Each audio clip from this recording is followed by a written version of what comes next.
ஒரு தனிநபரோ இல்லைன்னா கட்சி சார்ந்த நபரோ அரசியல் ரீதியாக ஒரு விமர்சனம் வைக்கிறாங்க அப்படின்னா அதை அரசியல் ரீதியாக எதிர்கொள்ளணும், கருத்தியல் ரீதியாக எதிர் விமர்சனம் வைக்கணும். அதை விட்டுட்டு இவன் எனக்கு எதிரான கருத்தை பரப்பிட்டான், அதனால நான் அவங்க வீடியோ ஏறி அவங்கள அடிப்பேன் அப்படின்னு சொல்கிறது வன்மையாக கண்டிக்கிறதுக்குது. அதே சமயம் அது ஏற்புடையதும் இல்லை. ஆனால் எங்கேயோ போன மாதிரியாத்தா என் மேலே வந்து ஏறாத்தான்னு சொல்கிறது மாதிரி அண்ணன் ராஜா பேரோன், அட்வொகேட் ஏபி நெல்சன் அவங்க 2 பேத்துக்குள்ளே இன்றைக்கி நடந்த சம்பவம். ராஜா பேரோன் அட்வொகேட் ஏபி நெல்சனுக்கு வீட்டுக்கு போகிறாரு. பேச்சுவார்த்தை கைகலப்பில் முடியுது. தமிழ்நாடு முழுவதும் மிகப்பெரிய பேசுபொருளாக மாறுது.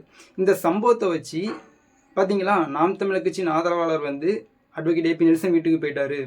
நாம் தமிழர் கட்சி வந்து ஒரு வன்முறையை தூண்டுற கட்சி, இது வந்து ஒரு பிளவுவாத கட்சி அப்படிங்கிற ஒரு பிம்பத்தை, ஒரு கட்டமைப்பை தமிழக வெற்றி கழகத்தை சேர்ந்த நண்பர்கள் தமிழ்நாடு முழுவதும் பரப்புறாங்க. இன்ஸ்டாகிராம் இன்ஃப்ளூயன்சர் முழுக்க கொதிக்கிறாங்க. பார்த்தீங்களா, நாம் தமிழர் கட்சி இப்படிப்பட்டது அப்படிப்பட்டது. இப்போ நாம் என்ன சொல்கிறோம் அப்படின்னா, இந்த பிரச்சனையை நாம் தமிழர் கட்சி ஆதரிக்கலை, ஒரு சாதாரண தனிநபர் கூட இந்த பிரச்சனையை ஆதரிக்கலை. வீடேறி ஒருத்தரை நான் வந்து எதிர்கொள்வேன் அப்படிங்கிறது ஏற்புடையது கிடையாது. ஆனால் இந்த பிரச்சனை எப்போ இருந்து ஸ்டார்ட் ஆகுது அப்படிங்கிற ஒரு புரிதல் ஒவ்வொருத்தருக்கும் வரணும், அந்த அக்கறை வேணும்.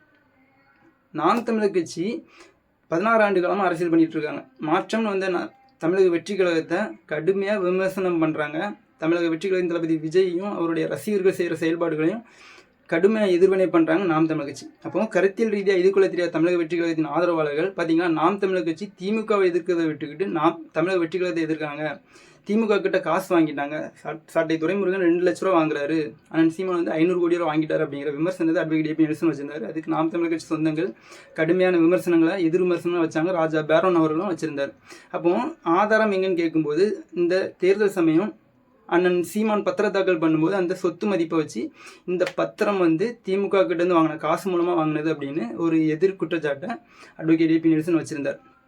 அதே சமயம் அட்வொகேட் ஏபி நெல்சன் மேலே ராஜா பேரோன் ஒரு வச்ச குற்றச்சாட்டுக்கு எதிர் விமர்சனம் பண்ணுற போக்கில் இவங்க 2 பேருமே கன்னியாகுமரி மாவட்டத்தை சார்ந்தவங்க, மிகப்பெரிய ஊடகவியலாளர்கள், அதாவது சமூக வலைதளங்களை தொடர்ந்து இயங்கிட்டு இருக்கவங்க. அப்போ ராஜா பேரோன் வந்து ஒரு வளர்ந்த தற்குறி. அவர் வந்து ஒரு ஃபுட் ப்ராடக்ட் வித்துட்டு இருக்காரு, அதுக்கு எஃப்எஸ்எஸ்ஏ கிடையாது, ஒரு ஜிஎஸ்டி பில்லிங் கிடையாது. இவர் வந்து ஒரு பொய் உணவு, அதாவது தவறான உணவு விற்பனை பண்ணிட்டு இருக்கிறாரு அப்படிங்கிற குற்றச்சாட்டை ராஜா பேரோன் வச்சிருந்தார். இதுக்கு ட்ரிகரான ராஜா பேரோன் அட்வொகேட் ஏபி நெல்சன் வீட்டுக்கு போகிறாரு. பேச்சுவார்த்தை கைகலப்பாக மாறுது. ஆனால் இந்த பிரச்சனையை வச்சு முழுக்க இது நாம் தமிழர் கட்சி செய்த சதி, நாம் தமிழர் கட்சியில் இருக்கக்கூடிய ஒவ்வொருத்தருமே வன்முறையை தூண்டக்கூடியவன் அப்படிங்கிற ஒரு கட்டமைப்பை ஏற்படுத்துகிறாங்க. இது வன்மையாக கண்டிக்கத்தக்கது. ராஜா பேரோன் அட்வொகேட் ஏபி நெல்சன் வீட்டுக்கு போனது ரொம்ப தவறு, அது ஏற்புடையதில்லை. ஆனால் இந்த பிரச்சனையை ஒட்டி இது நாம் தமிழர் கட்சி முழுக்க வன்முறையை தூண்டக்கூடிய கட்சி அப்படிங்கிற ஒரு குற்றச்சாட்டை ஏற்க முடியாது. கருத்தியல் ரீதியாக சந்திப்பு